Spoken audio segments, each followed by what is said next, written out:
Fala galerinha, gente boa do ensino médio, tudo bem? Como é que vocês estão? Estão todos bem? Espero que sim.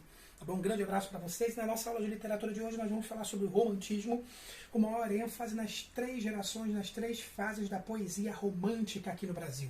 Perfeito? Então, sem perda de tempo, eu já quero soltar esses slides aqui que não são meus, mas de um grande professor ou professora do YouTube, que eu vou utilizar para que a gente possa falar um pouquinho desse período aqui no Brasil. Primeiro vamos ver a questão da contextualização. Quando é que começa o romantismo aqui no Brasil? Tem início em 1836, após a independência do Brasil, que foi em 1822.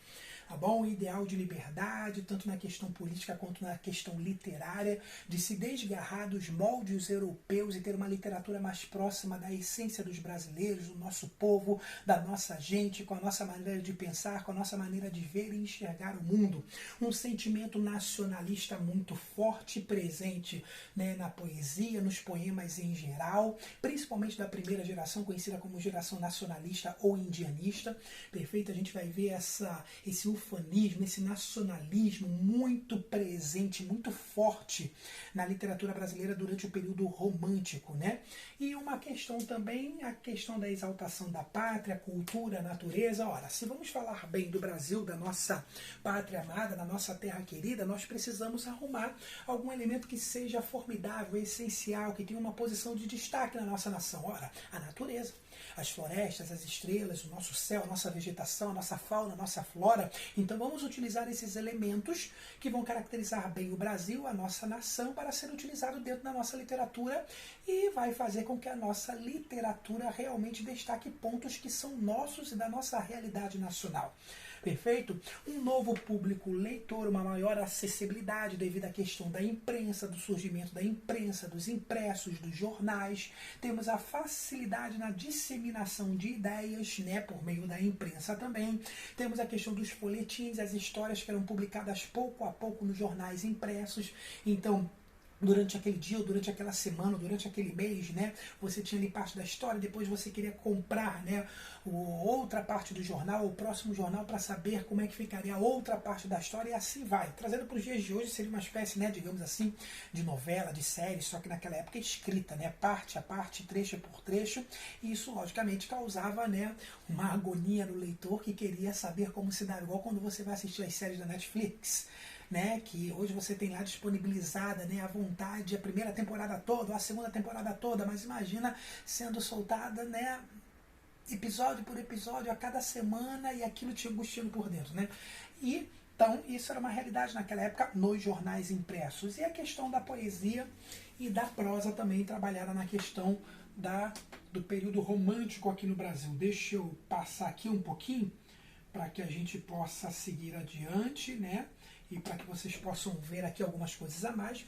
que são importantes também. Então, o romantismo no Brasil começa em 1836, com Gonçalves de Magalhães, a revista Niterói, sua publicação de Suspiros Poéticos e Saudades. Temos três gerações ou três fases, e o marco final se dá em 1881, com a publicação e surgimento de ideias e obras mais naturalistas e realistas. Nós vamos falar nesse período do realismo sobre Machado de Assis, o patrono da nossa Academia Brasileira de Letras, e um dos maiores nomes, se não o maior nome da nossa literatura nacional. Mas, por enquanto, estamos um período anterior a ele, que é a época do romantismo. Perfeito? Então, vamos lá, vamos seguir aqui. E deixa eu passar um pouquinho essa realidade para vocês, para que a gente comece já a ver a questão da primeira geração romântica, conhecida como nacionalismo ou indianismo. É claro que durante esta geração, os temas que vão estar em ênfase serão esses aqui: a natureza, a pátria, o sentimento, o ufanismo, como nós já falamos. Havia preocupação em exaltar um herói nacional, que no caso do Brasil foi trabalhada muito a questão da figura indígena, da figura do índio, o nosso herói nacional que já estava aqui antes dos portugueses chegarem. Perfeito? A figura da mulher também era apresentada como idealizada, inalcançável, inatingível, algo sobrenatural, angelical, da qual não podemos chegar. E os principais autores, nós vamos ver aqui durante esse passado histórico: Gonçalves Dias, Gonçalves Magalhães e José de Alencar. Perfeito? São os principais nomes dessa primeira geração romântica, conhecida como nacionalista ou indianista. Perfeito? Vem comigo, por favor, segue o tio Mimi, só para a gente não se perder. E eu quero colocar aqui para você agora, ó, por exemplo, um grande exemplo aqui dessa primeira geração, que é a canção do exílio de Gonçalves Dias. Minha terra tem palmeiras onde canta o sabiá. As aves que aqui gorjeiam não gorjeiam como lá. Nosso céu tem mais estrelas, nossas várzeas têm mais flores, nossos bosques têm mais vida, nossa vida mais amores. Olha a exaltação da natureza, das questões naturais do Brasil aqui. E dá para ver que há algumas partes do hino nacional brasileiro. Na verdade, o hino nacional brasileiro foi inspirado em algumas partes dessa canção do exílio aqui, em que nós vemos a exaltação da nossa natureza, vemos o nacionalismo presente, vemos a questão da comparação de que não há céu como o nosso, não há várzeas que tenham mais flores como a nossa, os nossos bosques têm mais vida do que os outros bosques. Está aqui um grande exemplo de poema pertencente à primeira geração, que é a primeira geração chamada como nacionalista ou indianista, ok? Então, por favor, vem com o tio Mimi aqui. E aí eu quero passar com vocês aqui para que vocês possam ter ideia da segunda geração, que é conhecida como a geração mal do século ou ultra romântica. Os temas mais trabalhados aqui nessa geração são o pessimismo, o egocentrismo, a desilusão que gera a morte, a desilusão amorosa que te leva à morte, a melancolia e a fuga da realidade. Ora, se eu não estou satisfeito com o real, eu crio o ideal. Por isso há essa fuga da realidade. É uma geração fortemente influenciada pelo poeta inglês Gordon Byron, por isso também conhecida como geração byroniana.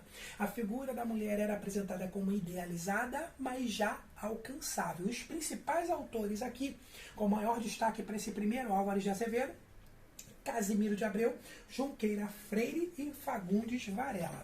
Ok? Deu para dar uma ideia aqui. Vamos andar um pouquinho, por favor.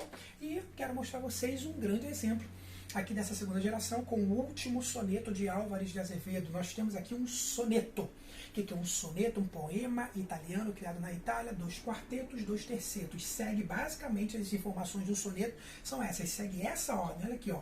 2 estrofes de 4 versos, 2 estrofes de 3 versos. Por isso dizemos que nós temos aqui 2 quartetos, 2 tercetos, ó, 1, 2, 3, 4, 1, 2, 3, 4, 1, 2, 3, 1, 2, 3. No total dá 14 versos aqui. E olha só, já da noite o palor me cobre o rosto, nos lábios meus o alento desfalece. Surda agonia o coração fenece, devora meu ser mortal desgosto. Do leito embalde no macio encosto, tento o sono reter. Já esmorece o corpo exausto que o repouso esquece. Eis o estado em que a mágoa me tem posto. Olha as palavras. Um tom pessimista, um tom já sendo levado para o direcionamento da morte, tá bom? Então você vê esse tom pessimista de morte, de tristeza, de solidão, tá bom? De desfalecimento, já caminhando em exemplos dessa segunda geração aqui. Nesse caso, no exemplo de último soneto de Álvares de Azevedo. Perfeito? E caminhando aqui para a terceira e última geração, que eu quero mostrar a vocês e preciso mostrar a vocês, é conhecida como a geração da poesia social, a geração da liberdade, ou a geração condoreira, porque lembra uma ave, o condor, né, e que dá essa ave, né, tem o símbolo de liberdade, por isso é conhecida como geração da liberdade. Aqui nessa geração nós vamos ter temas como liberdade, a política, a denúncia de problemas sociais, o abolicionismo, um poeta que briga muito pela questão da abolição dos escravos, que é o grande Castro Alves, né? Geração conhecida como geração condoreira, já expliquei a vocês, mulher já não é idealizada e alcançável. Também conhecida como hugoana, por ter sofrido influência do escritor francês Victor Hugo.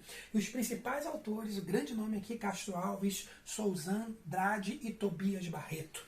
Ok? E para terminar, eu tenho que citar para vocês um exemplo, por favor, dessa geração, um grande poema, Navio Negreiro de Castro Alves, tá bom? Que vai mostrando as condições desumanas a que os escravos eram expostos e colocados dentro dos navios negreiros, né? Abandonados, esquecidos, misturados com fezes, urina, barata, ratos, em condições desumanas. Muitos chegavam mortos ou nem chegavam aqui. Era um sonho dantesco, tombadilho que das luzernas a vermelho brilho, em sangue a se banhar, tinir de ferros, estalar de açoite, legiões de homens negros como a noite, horrendos a dançar, negras mulheres suspendendo as pretas, magras crianças cujas bocas pretas rega o sangue das mães.